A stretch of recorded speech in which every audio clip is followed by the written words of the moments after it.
Hey everyone, welcome back. Today we're gonna have a look at the Nahvalur Original Plus. This colorway is called Lovina Graphite. It has a lot of colorful sparkles embedded in black acrylic. It's complemented by a rose gold trim, which is a very good looking combination. On top of the cap we have a finial. There is no logo or no engraving, there is just a shiny rose gold plated piece of metal. I quite like the clip design looking at the top of it, but from the side I don't like how it just hangs on the thin metal piece there, but functionally it's satisfactory. The cap has a metal trim ring engraved Narwhal, which was the previous name of Nahvalur. The body is made out of polished translucent acrylic. It tapers down slightly towards the knob for the vacuum filling mechanism. The knob does not have any finial, it's just rounded at the end and it's made out of the same sparkly acrylic as the cap. And it has a smaller rose gold plated metal trim ring as well. The cap uncaps in almost 2 full rotations, which gives us access to the stainless steel double broad nib and the plastic feed. The nib unit is integrated very well. The section overhangs the nib unit a little bit, and yeah, that looks really good. I don't like when the nib unit sticks out of the section. This nib is a little bit shorter than a Yovo number 6 nib. On the right there is a Yovo number 6 from a Leonardo Momento Zero, and as you can see it's a little bit longer. Nevertheless, you can swap Yovo nibs into the Nahvalur pen. You just have to use the original nib unit and feed. The cap has enough space for a longer nib. The nib unit can also be easily replaced. So the nib unit is not Yovo compatible. It has a different style of threads.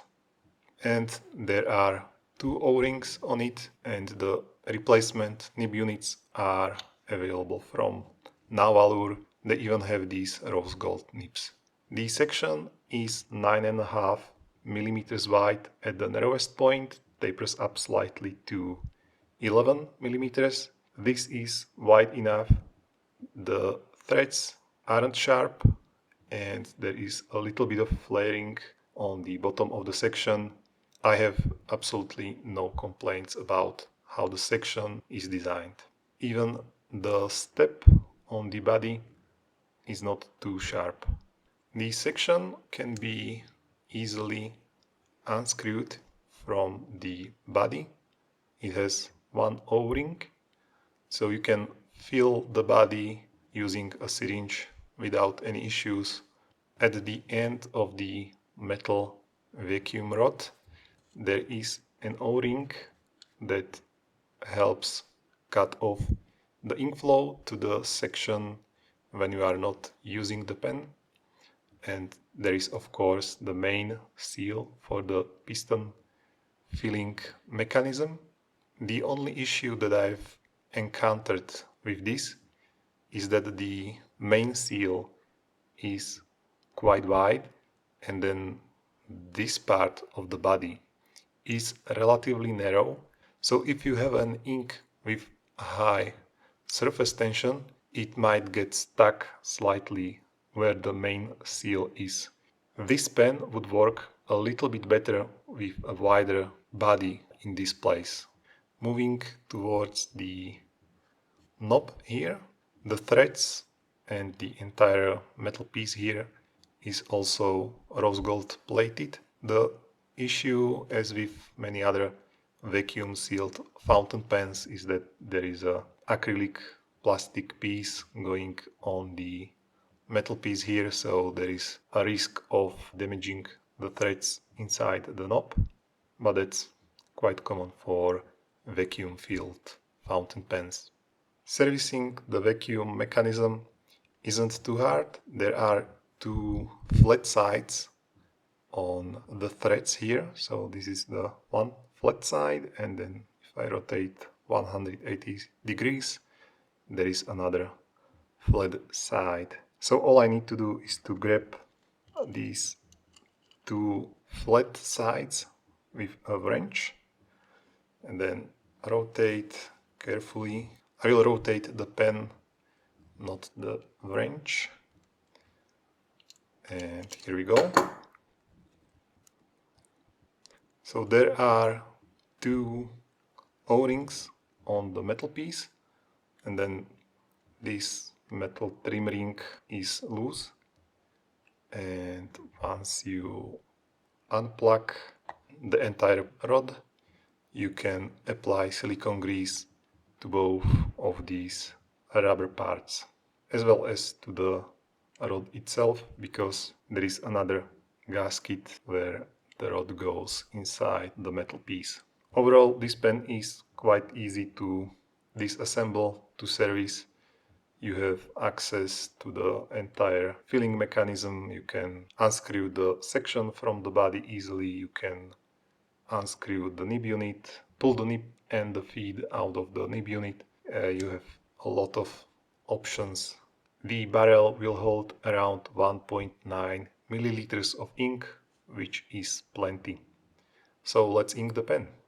I'm gonna use Lamy Cliff, which is a blue-black 2024 special edition ink.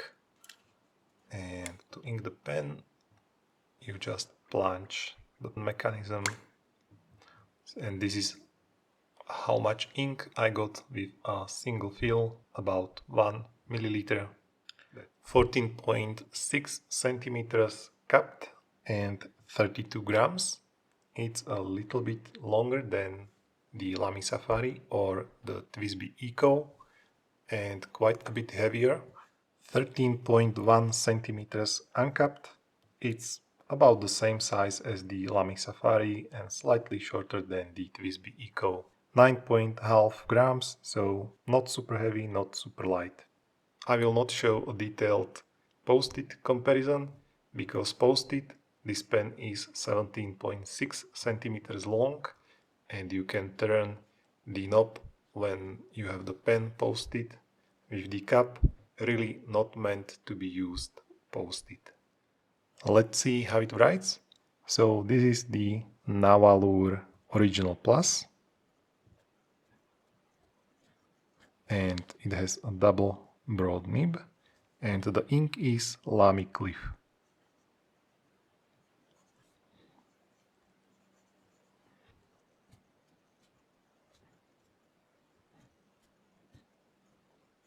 The nib is quite smooth, pretty pleasant to use. The main issue that I have is that it has quite a narrow sweet spot, so you could see a little bit of skipping. That was because I didn't have the pen in the sweet spot, I believe. It makes about 0.9 millimeter line, which is on the edge of broad and double broad. Horizontal vertical stroke variation, there is a little bit of it, and the wetness, it's quite wet.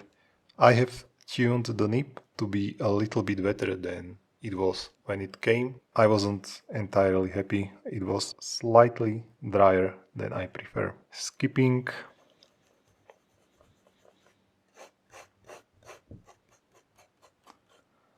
There is a little bit of skipping when you try to write fast. Nothing that would bother me too much during normal writing. Let's test hard starts. There is a slight issue, but I believe mostly caused by the narrow sweet spot. Reverse.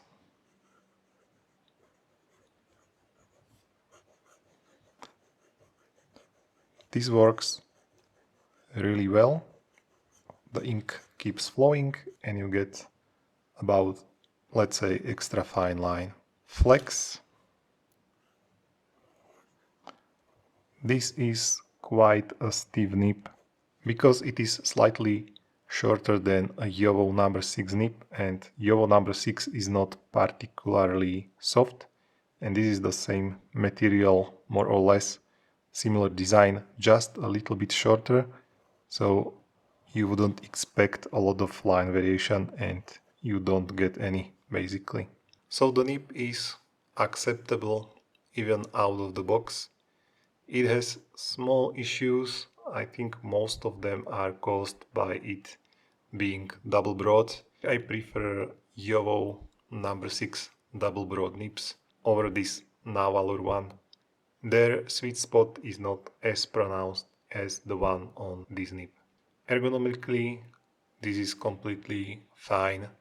The section is wide enough, it has flaring, the threads are not too sharp, not even the edge of the body here, and the pen is long enough even for larger hands.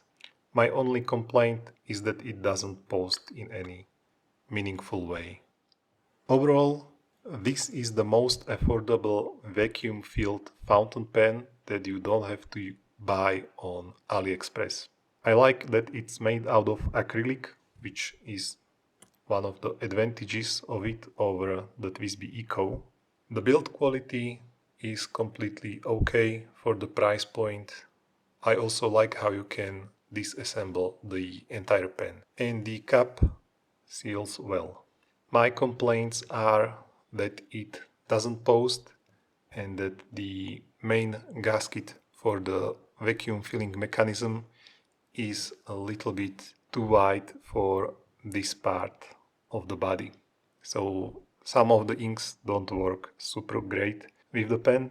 What I did in the past was that I removed the main gasket. I left only the O-ring for the shut-off valve, and I used the pen as a Japanese eyedropper. That worked quite well. It's just that the vacuum filling mechanism then doesn't make that much sense. The pen retails for around 60 euros, $60, and for that money I would say this pen is worth it, especially if you are curious about vacuum-filled fountain pens. However, apart from the filling mechanism, there isn't too much about this pen that would wow me. And that is all for today. Thanks for watching, and I'll see you in the next one. Bye!